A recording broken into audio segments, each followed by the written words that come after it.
This is the Linear Algebra Lectures video series. You can find more information about this video as well as a link to the written textbook in the description below. Stick around to the end of the video to learn more about this video series and the associated teaching and learning tools I've created for it. Lecture 15, Linear Independence. Our objectives for this lecture are to determine whether a given set of vectors is linearly independent, and given a linearly dependent set of vectors, find a dependence relation for those vectors. Back in lecture 10, we were looking at the homogeneous vector equation that looks like this: x1v1 plus x2v2 plus xpvp equals the zero vector. And we noticed that that equation always has the trivial solution where all the x's are equal to 0, but that it might have other solutions depending on what the vectors are. So here's our new definition for this lecture. We say that a set of vectors in Rn is linearly independent if that vector equation has only that trivial solution where all the x's are 0, where we don't have any other solutions to that equation. Let's start with an example. So we have this set of three vectors from R4, and we want to show that this set is linearly independent. Well, let's give these vectors names, v1, v2, and v3. And the definition tells us that we want to consider this equation, x1v1 plus x2v2 plus x3v3 equals the zero vector. To solve this equation, notice that in this case I'm using an augmented matrix where I include that extra column of zeros. But if you remember from when we looked at these homogeneous equations earlier, sometimes we leave that extra column out because we know that it's going to end up being a column of zeros, no matter how the row reduction goes. So in this example, I'm leaving it in, but you'll see me leave it out in some future examples. Anyway, we row reduce the matrix, and we get this. And when we interpret that row reduced matrix, we see that the only solution is x1 equals 0, x2 equals 0, and x3 equals 0, which means that this fits the definition of linear independence, and the vectors are linearly independent. Pay attention not only to how I'm using the definition here, but also how I'm writing up my solution. Notice that similar to some of the problems that we looked at earlier in this course, I'm starting with an introduction where I set up the problem and reinterpret the question as a question involving a matrix or vector equation. That equation corresponds to a matrix that I then row reduce, and then I write a conclusion to the problem where I answer the original question. Let's do another example. This time we have a set of four vectors from R2, and this time we don't know whether the vectors are linearly independent. The question is asking us to figure that out. But just like before, we'll name the vectors. This time I'll call them u's, just to pick a different letter of the alphabet. And we want to consider the equation that we see here.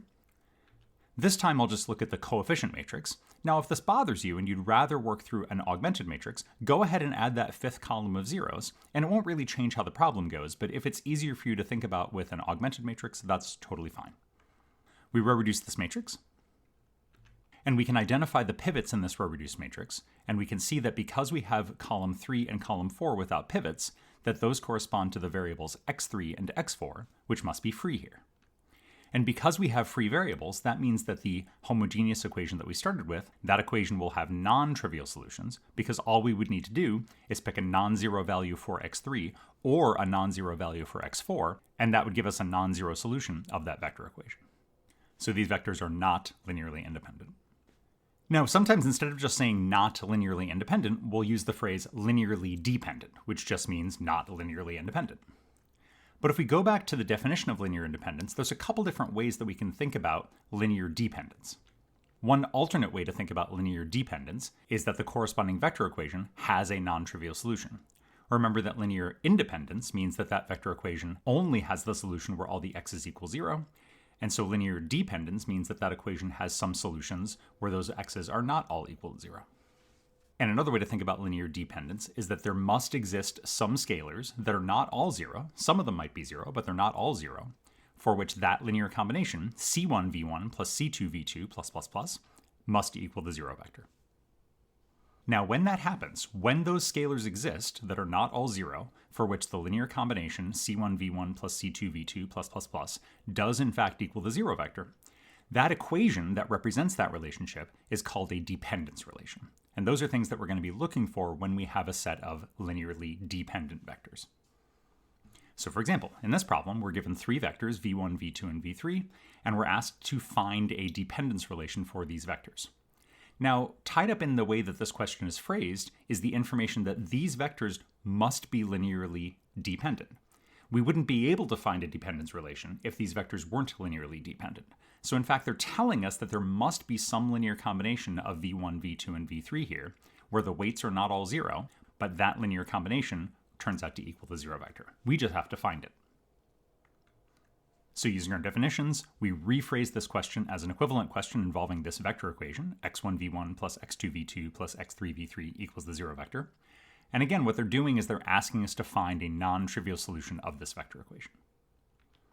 So we set up our coefficient matrix, and again, feel free to use the augmented matrix if you prefer that. But I'm reducing my matrix, and I'm interpreting the solution that this represents. Remember that because I'm just looking at the coefficient matrix here, the 3 columns of this matrix represent the 3 variables x1, x2, and x3. So the third column of that matrix represents the variable x3, and because there's no pivot in that third column, that means that x3 is free. Now, if the question was asking us simply to determine whether these 3 vectors were linearly independent, we have that answer now. We know that these vectors are linearly dependent because we have a free variable, which means we would be able to pick a non-zero value for x3 and find a non-trivial linear combination of these 3 vectors that equals the 0 vector. But this question is asking us to actually do that, not just know that we could do it, but actually do it. So we need to write out the general solution. Now the first row of this matrix represents the equation x1 plus 3x3 equals 0. Remember that those zeros really are still there in that fourth augmented column, even though I didn't write them out. And then the second row of this matrix represents the equation x2 minus 6x3 equals 0. And so that gives us the general solution x1 equals negative 3x3, x2 equals 6x3, and x3 is free.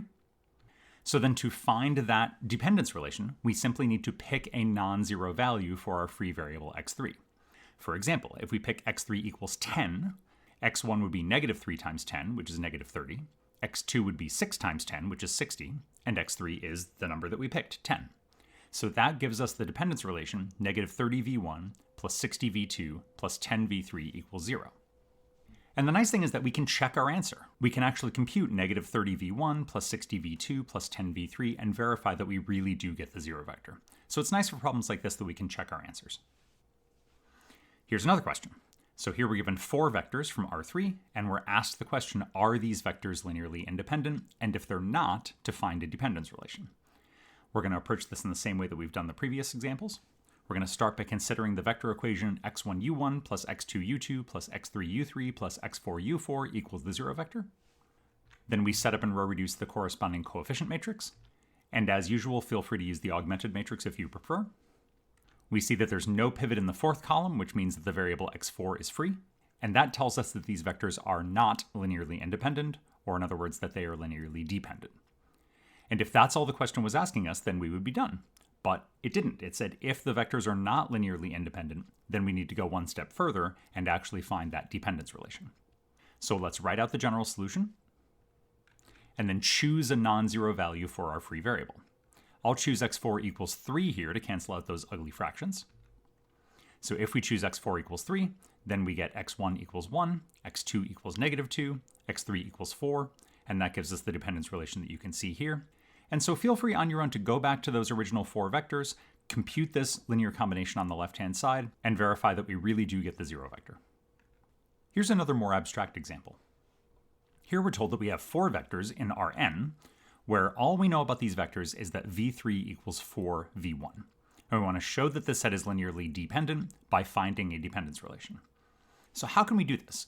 Well, we can't do it the way that we've been doing the previous examples because we don't have enough information to set up and row reduce either a coefficient matrix or an augmented matrix. All we know is that v3 equals 4v1.